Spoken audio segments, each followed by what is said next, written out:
When I was 23, I moved into a small apartment near campus in Portland with my roommate, Kyle. It wasn't much, just 2 bedrooms, a tiny kitchen that opened into a living room, and 1 shared bathroom.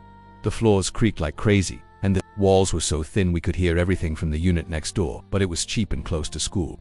So we didn't care at first. Everything felt normal. We were both taking full class loads and trying to balance jobs on the side. Kyle worked nights at a grocery store stocking shelves, and I had early morning classes, spending most afternoons in the campus library.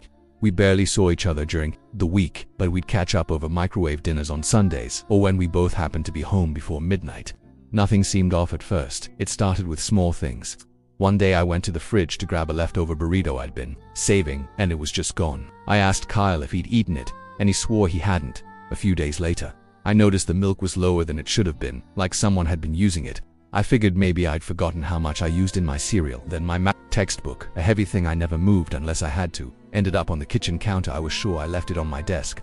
Sometimes we'd come home and the TV would be on, not just left on the home screen, but actually playing something random like old sitcoms. Kyle thought I was leaving it on, and I thought he was, once or twice. I even found the living room light on in the morning when I knew for sure I'd turned it off the night before. We laughed about it at first, saying we were just losing it from the stress of finals and caffeine overload, but it kept happening. Every week something else. Kyle brushed it off, saying I was probably just tired, and with him gone at night, maybe I was getting things mixed up. "You sure you're not sleepwalking or something?" he asked once. I wasn't. I knew I wasn't. Still, I tried not to overthink it. I just started locking my bedroom door at night and keeping my wallet in my backpack instead of leaving it on the kitchen table. By mid-November it was getting colder and I stopped going out unless I had to. I spent more time studying in my room and cooked quick meals when Kyle was at work. He'd leave around 9:30 p.m. and get home after sunrise. One night, I noticed the bathroom cabinet was open. I always closed it after I brushed my teeth. I closed it, made a mental note, and went to bed. Then came the night in December when I was home alone. Kyle had the overnight shift and I had a final the next day. I remember it clearly because I'd made instant ramen and sat at the kitchen table with my laptop studying my notes. I had a pair of headphones on, but no music, just using them to block out distractions. Around midnight, I got up to refill my water. The apartment was silent, except for the occasional hum of the fridge. I was reaching for my glass when I heard the front door handle jiggle. Not a knock or someone trying to unlock it. I froze. The handle turned. I stood there holding my breath. Then slowly the door creaked open.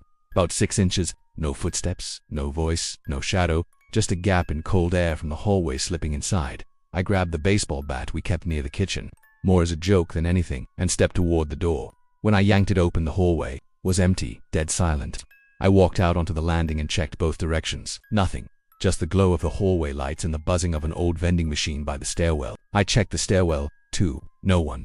I went back inside, locked the door, and slid the chain across. I called Kyle right away.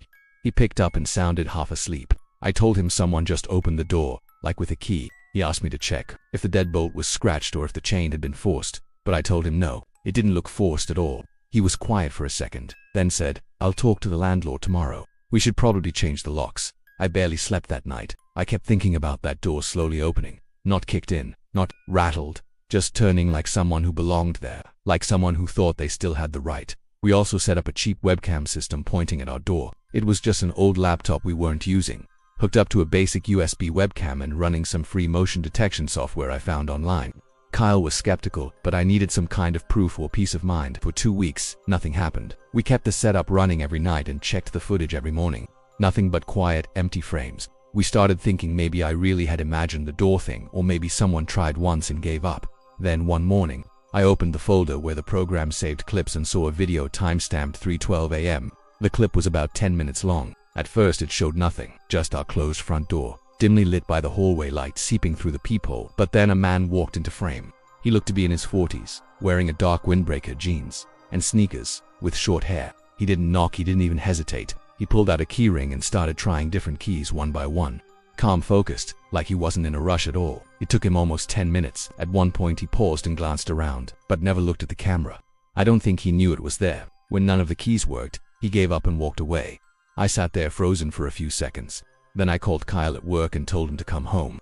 We copied the clip onto a flash drive and walked straight to campus police.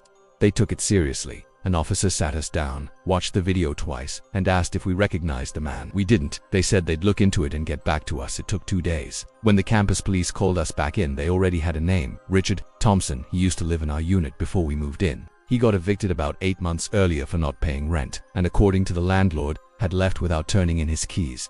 The guy had apparently made copies. Turns out this wasn't the first time Richard had come up in reports. To report, other tenants in nearby buildings had mentioned food going missing or seeing someone who didn't belong walking their halls at night. The difference was, we had footage. The police got a warrant and picked him up at his new place across town. They found boxes stacked along the walls, labeled by building names and apartment numbers. Some boxes had wallets, chargers, watches, textbooks, even shoes. He'd been doing this for over a year, slipping into places when no one was home, staying just long enough to take what he wanted. Sometimes he'd just use your stuff, watch TV, eat leftovers, take a shower. Other times he'd steal a laptop, some headphones, or a little cash, nothing big enough to draw attention.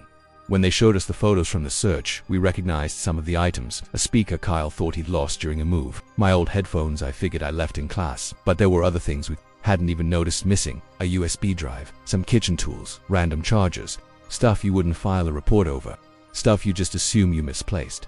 The part that really got to me wasn't the things he took, it was the notebook. Richard had been keeping a record, pages and pages of scribbles, times, apartment numbers, and schedules. He'd written down Kyle's night shifts, exact start and end times. He had my class scheduled down to the hour, even wrote notes about what time we usually showered or left to grab food. He knew we'd started locking our bedroom doors.